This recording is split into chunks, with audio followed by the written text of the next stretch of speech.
باب ما جاء في سور الهرة. حدثنا اسحاق بن موسى الانصاري حدثنا معن حدثنا مالك بن انس عن اسحاق بن عبد الله بن ابي طلحه عن اميدة ابنة عبيد بن رفاعة عن كبشة ابنة كعب بن مالك وكانت عند ابن ابي قتادة ان ابا قتادة دخل عليها قالت فسبقت له وضوءا قالت فجاءت هرة تشرب فاسقى لها الاناء حتى شربت. قالت كبشة فرآني انظر اليه قال اتعجبين يا ابنة اخي؟ فقلت نعم. فقال إن رسول الله صلى الله عليه وسلم قال إنها ليست بنجس إنما هي من التوابين عليكم أو التوافات.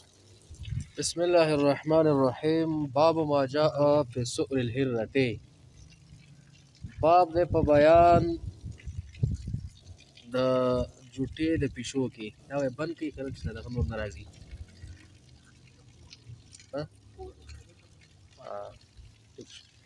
باب دې په بیان د جوټې د پښو کې نو دې کې اختلاف د ائمه اربعه داسې دی چې ائمه ثلاثه رحمه الله امام شافعي، امام مالک، امام احمد بن حنبل رحمت الله تعالی علیهم اجمعین دې درې ونوي چې جوټه د پښو دا پاکه ده، د کې هیڅ کراهت نشته ده، بغیر د کراهت نه د پښو جوټه پاکه ده.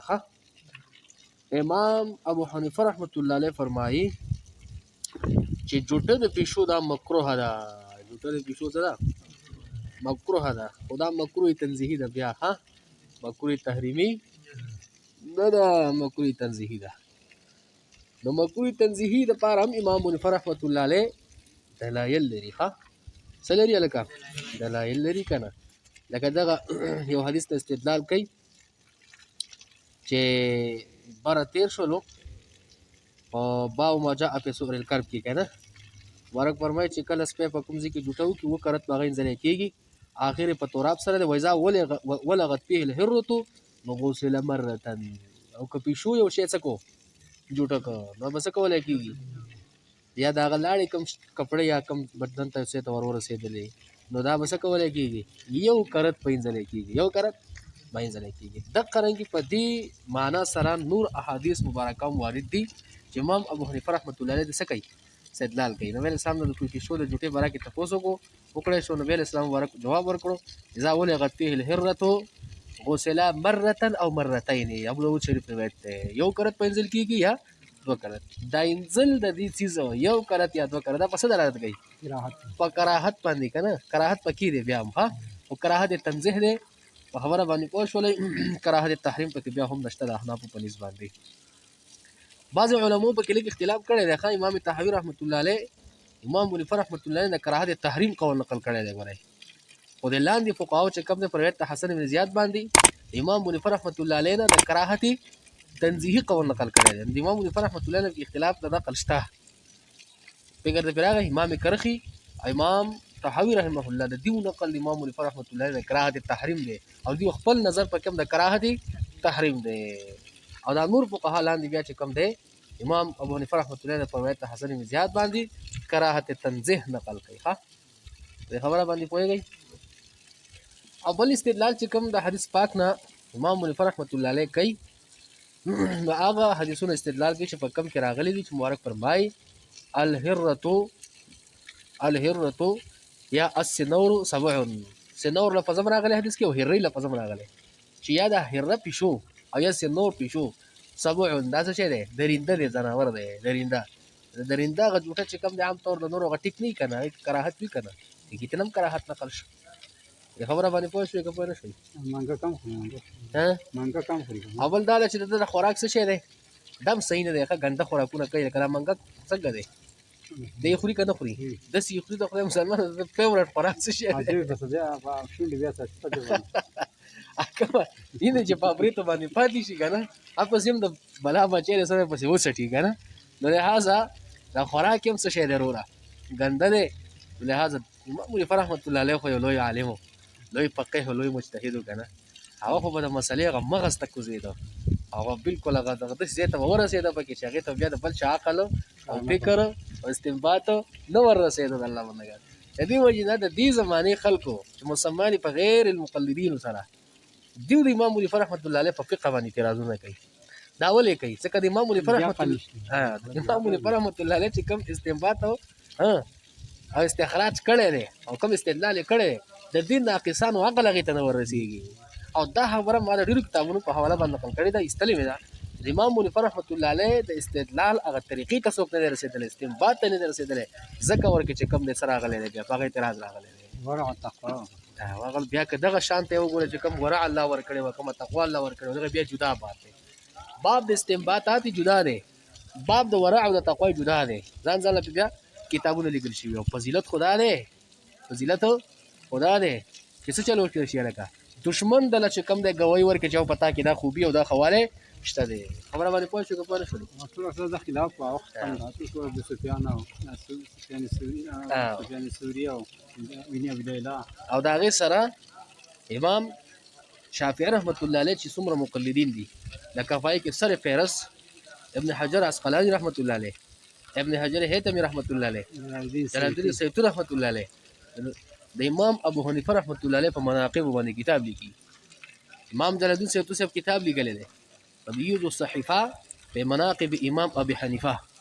وایي ګورې داسې زبردست کتاب دی، هغه ټول جرح جواب کړي دي چې په امام ابو حنیفه رحمت الله باندې شوي دي، د چا متعصبینو د طرف نه، هغه متعنتینو د طرف نه، هغه ټول معاندینو د طرف نه، ټولو جرح جوابونه په کتاب کې کړي دي. یا دویم کتاب د ابن حجر هیتمی رحمت الله علیه الخیرات الحسان، دغه کتاب وګورئ چې په هغې کې بیا د کم څه راوړي دي. ډېر ښه کتابونه چې کوم دی او بل یو امام دی امام یافعي الشافعي او عقود الجمان دم شافعي عالم دی، او د امام منیفر رحمت الله علیه په مناقبو کې څه ګوري څه لیکي کتاب لیکي. په خبره باندې ورسېده که ونه رسېده خدای پاک دې عقل څه کړي د ټولو خلکو له ورکړي، د ټولو خلکو له د خدای څه ورکړي عقل ورکړي چې په خبره په یو پیر پوهېدی. سړی ته یو پیر خبره وکړي په هغې باندې بیا څه کوي عمل کوي. نو بار بار خبره ضرورت بار بار خبرې ته تفصیل ته ضرورت راتلل دا د جهلاو کار دی. پوه شوې زما په اشاره باندې که پوه بیا نه شولې که تفصیل ته خبره یو سمه الله دې خیر کړي په اشاره باندې به څه کېږي اکتفا کوو. ښه نو دا مې هسې په دې پسې ویوړله چې امام منیفر رحمت الله علیه چې مکروه ویلي دي د جوټي د پیشو ته، یوازې دغه روایتو ته نه دي کتلي بلکې د دې پیشو هغه اصل ته هم کتلي دي چې ته څه شی کوي که د کومې کټېګرۍ سړی دی خبره باندې پوه شوې که نه هغه هر څه یې واضح کړي دي. ښه دا سړی مې اساسي تمزحن ویله، ښه مزاح مې وکړله، خبره باندې پوه شوې که پوه نه شولئ. او ائمه ثلاثه رحمه الله د حدیث الباب نه استدلال کوي چې دې کې وګوره نبی علیه الصلاة والسلام وفرمایل چې قال انها لیست بنجس، دا پیشو نجس نه دی، انما هي من الطوافین علیکم والطوافات. دا په داسې څه شی کوي بس طوافونه کوي چې یو داسې دي او داسې دي واغځېدل دي داسې طوافونه ګرځي راګرځي دی نجس نه دی. جواب د استدلال نه دا دی چې د دې پیشو هغه طواف زیات ته تاسو فکر کړی هر لوښي ته دی وررسېږي، هر لوښي ته دی وررسېږي، هر ځای ته دی وررسېږي، تاق ته دی خېږي، لوښو ته دی ورځي، کټ ته دی خېږي، هر ځای کې د کاري بس. نو بیا خو به غټ حرج وی که نه که چې د ده منه د ده د جوټې نه راغلی وی نو حرج عظیم کې به پرېوتې وی او د خلکو ته هسې هم نفرت و، هسې ته هم څه نفرت و. هغه نفرت کمولو دپاره نبی علیه صلات وسلام وفرمیل ځکه حرج عظیم و د ده نه په ځان ساتلی دي. دی یو طواف کوي، طواف ټکي نه هم پته لګي چې دی خو هسې هم هر ځای ته ورسېږي، نجس نه دی. خبره پوه شولئ نجس نه دی. نو جواب ترې نه دا دی چې دغه هغه کم هغه خلکو په طبیعت کې چې دغه ډېره زیاته کرکه وه هغه یې ختمه شي، لږه راکمه شي. دې خبره باندې پوه شولې. کله کله نبی علیه صلات وسلام داسې وکړي چې د یو شي سره د چا محبت ډېري او هغه کار ناروا نبی علیه صلات وسلام هغې په خلاف باندې امر وکړي. کله چې مدینې منورې ته هجرت وکړی شو نو نبی علیه صلات وسلام د سپو په قتل کولو باندې امر وکړو ځکه دغه سپو هغه مینه دغه جاهلیت د خلکو سره وه. خبره باندې پوه شولئ. نو هغه سپو په وژلو امر وکړو چې د خلکو نه محبت ته د سپو د سینو نه وځي. بیا چې څه وخت سپي مړه کېدل مبارک وفرمیل چې کوم دا تور سپي دي دا تک تور سپي دا وژنئ، هغه نور سپي مه وژنئ دا قلار شي ځکه هغه محبت ته د خلکو په زړه کې څه شی شو. یو ولایت کې خدا راځي دغه سپی چې کوم دی دا تور سپی دا شیطان دی نو ځکه څه کوئ قتل کوئ. او داسې هم پکې بعضو کتابونو کې ما کتلي چې د تک تور سپی نه د بیخي تک تور سپی د ده د قتل دا حکم باقي پاتې دی.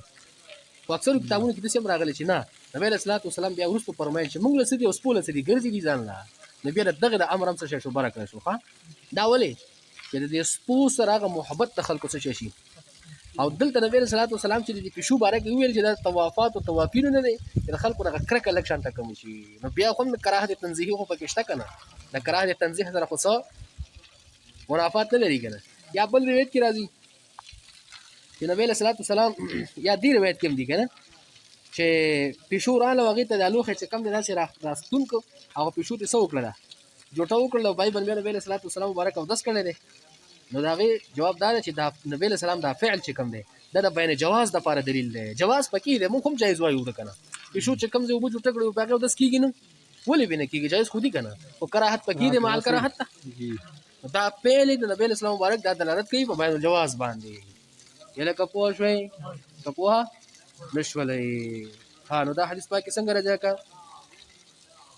عن کبشة ابنة کعب بن مالک د کبشه رضی الله تعالی عنها چې لور د کعب بن مالک ده دا وی وکالت عند ابن ابي قتاده ته دا بیبي د چا وه د ابو قتاده رضی الله تعالی عنه ان ابا قتاده دخل عليها دا ابو قتاده په دې داخل شو قالت دا فرمای فسكبت له وضوءا ما ولغه وبد او داسه چې کم دې سکړلې تیار کړلې قالت دا فرمای فجاء هرة راغه پښو تشرب چې وبیس کلی نو څه شو فاصغى لها الاناء دا لوخه متسکو دې متراخته کو را و مړه وته حتى شربت چې پښو دې څه وکړه وبې وسکلې قالت کفشته دا کفشر جلها فرمای فرآني انظر الیه د زو کتلم چې ما قتل دتا فقال شوله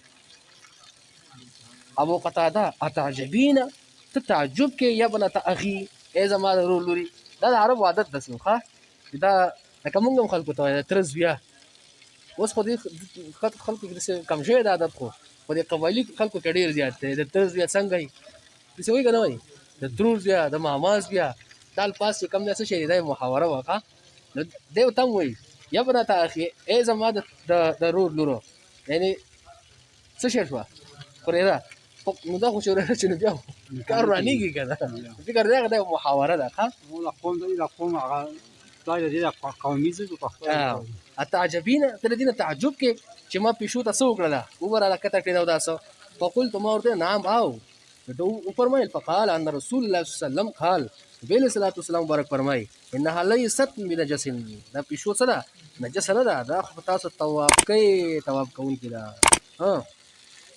وفي الباب عن عائشه وابي هريره په دې باب کې د حضرت عائشه صدیقه زنها روایت ته چې هغه په مسلم شریف کې دی او بل کې هم د ما تاسو ویله او دا ورسره روایت هم دی هغه دغه روایت وخت چې هغه من راغلی وته نو پیشو دغه ټوټې نه وسه کوي یو پیر یاد وکړه تینځلي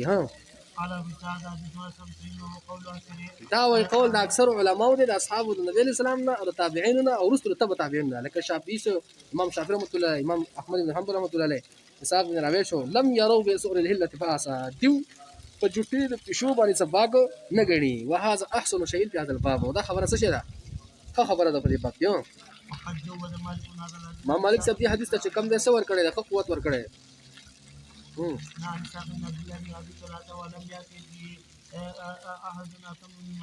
یو چا راتګ نه کړي چې غاتمی روایت امام مالک نه